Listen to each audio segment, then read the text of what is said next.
বাবির রুমের পাশ দিয়ে যাচ্ছিলাম, হঠাৎ করে বাবি ডাক দিল। আমি তখন বাবির রুমে গিয়ে বললাম, জি বাবি বলেন। বাবি বললেন, আমার একটা ফেসবুক আইডি খুলতে হবে, তোর ভাই ফেসবুক বুঝে না, তুই কি ফেসবুক আইডি খুলতে পারিস? তখন আমি বললাম, জি বাবি পারি। বাবি আমার হাতে ফোন দিয়ে ফেসবুক আইডি খুলে দিতে বলল। আমি তার ফোন দিয়ে আইডি খুলছিলাম, হঠাৎ করে মাথার মধ্যে শয়তানি বুদ্ধি বর করলো। তাই আমি বাবিকে বললাম, বাবি রেফারেন্স ছাড়া আইডি খোলা যাবে না। বাবি আমার মুখের দিকে তাকিয়ে বলল, রেফারেন্স আবার কি? আমি বললাম, রেফারেন্স হলো পরিচিত কারোর আইডির নাম দিতে হবে, যাতে আপনি কোনো অপকর্ম করলে আপনাকে সহজে খুঁজে পায়। তখন বাবি বলল, আমি অত সব বুঝি না, যেটা ভালো হয় ওইটাই কর।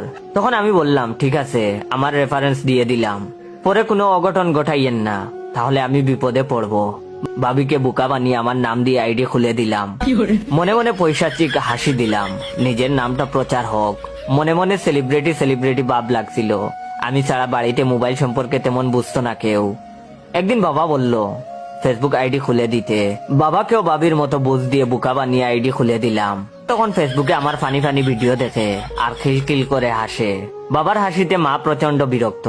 মা আমাকে বলল, তোর বাবাকে কি যেন খুলে দিছিস, ফেসবুক নাকি কি যেন কয়, সেগুলো আমাকেও একটা খুলে দে। মাকেও আমার নাম দিয়ে আইডি খুলে দিলাম। বাবার মতো মাও এখন ফেসবুকে ফানি ভিডিও দেখে আর হাসে। বাড়ির সবার আইডি আমার নাম দিয়ে খোলা। বেশ কিছুদিন কেটে গেল, বন্ধুদের সাথে আড্ডা দিচ্ছিলাম। হঠাৎ করে বাবা ফোন করে বাড়িতে আসতে বলল। বাড়িতে গিয়েই দেখি বাড়ির সবাই নীরব হয়ে থম ধরে আছে, কেউ কোনো কথা বলছে না। মা আমাকে দেখে মুখ ঘুরিয়ে নিল। বিষয়টা কি বুঝতে পারছি না।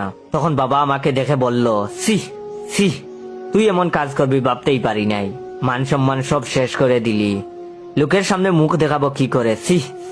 আমি তখন ঘটনা কি বুঝতে পারছি না।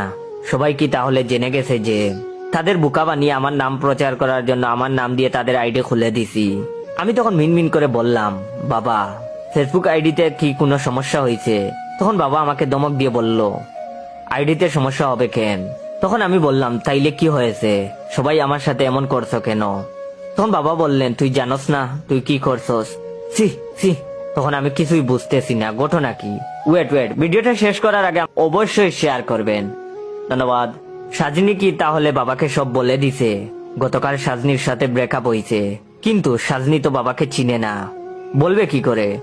তাইলে কি সাদিয়া কিছু বলছে? কিন্তু সাদিয়া তো কিছু বলার কথা নয়, ওর তো বিয়ে ঠিক। তাহলে কি পলি কিছু বললো? কিন্তু পলি তো এমন মেয়ে না।